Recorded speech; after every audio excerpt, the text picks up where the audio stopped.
Welcome back. We are in the kitchen now because we are 9 days away from daylight saving, which means we're going to have to adjust our sleep schedule, and it also means that there's a lot of stuff changing for us. And we have Dr. Teresa Pongan joining us from Unity Point Health Trinity. And I see a lot of food here. It smells really good. Goodness. Oh, yes. So you're telling us that just adjusting our sleep by 1 hour can impact our diets and a whole lot of stuff. So Yeah. how is that possible? Well, you want to have your last meal 3 hours is what really works well before you go to bed. Yeah. So because because there's a lot of prep your body does to get ready for a good night's sleep. So if you're eating closer than 3 hours, your pancreas starts to back up, and insulin, which is released from the pancreas, actually inhibits melatonin. So you probably heard of melatonin for sleep. It helps you kind of get sleepy, calm. It also helps with your body temp dropping. So those sort of things are interrupted. So also if you eat a big meal, spicy, lots of fat, you're gonna have digestion going on, you're gonna lay down, and then— Need to be elevated with the acid. you got it, yes. So there's some simple things that you can look at doing at that meal, and gradually a couple days before we hit that daylight savings, you can start to back it up. So you got that 3 hours.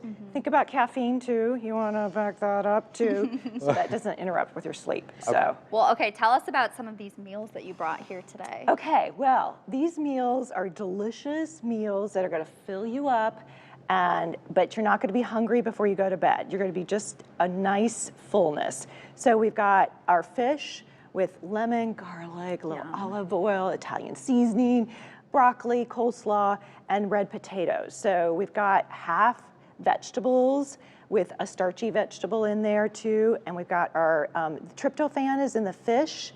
So that's really helpful because tryptophan converts to serotonin, which converts to melatonin. So all involved. So then we've got a meal here with beans, and we've got a lot of magnesium in here and potassium with our corn tortillas, not as processed as maybe the flour. So, and we've got lots of vegetables. Again, it's gonna fill you up and keep you from getting the munchies until bedtime, and you're gonna wake up refreshed. So, and then we've got a stir fry with brown rice, chicken, if you want chicken, but we have edamame in there, so we could go without. Okay. But totally, and a peanut sauce on there, which is yum. my favorite. Yeah. So yeah, so these are meals that are gonna fill you up, and your body's gonna digest well, and you're gonna keep your hormones in good sync, and you're gonna be good to go till morning. So you have really nice meals that are right here, but somebody may not know how to do and how to pick some of these things out, and you offer some classes. So talk a little bit about that. Yes, and these are all meals from my classes. So we have cooking classes, no cost to the community because we are here to raise the health of our community, help them hand in hand. So we have Cooking with Heart Foundational, which is for anybody looking at making that transition. You can invite a friend or significant other to do it with you. There's no cost. And we have a class coming up. April and May are the next classes that are open. We have Cooking with Heart for Diabetes. So you don't even have to have diabetes, but maybe you're concerned because of family members or what you've heard in the media.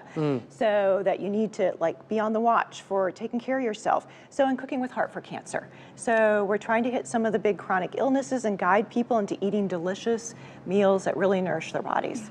What tips do you have for people, when they're going to the grocery store, what things should they, if they're new to making some of these meals, what kind of tips do you have for what they should look for? Well, whole food is what we promote. And whole food is, yes, it's in the produce section there where you pick, the broccoli and the apples and the onions and things like that. But there's a lot of things in the frozen. And then there's things like, here is Linda's salsa, which is a jar salsa. It's a vegetable and it's got lots of zing. And it's local, which we love. It is.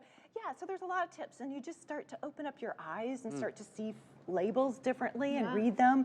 So you got to be ninja label good by the time you graduate from class. Yes, and you can register for those classes on their website, which we will have posted on our website, WQAD.com. Thank you so much, Teresa, for joining us. Thank you. Yeah, pleasure as always.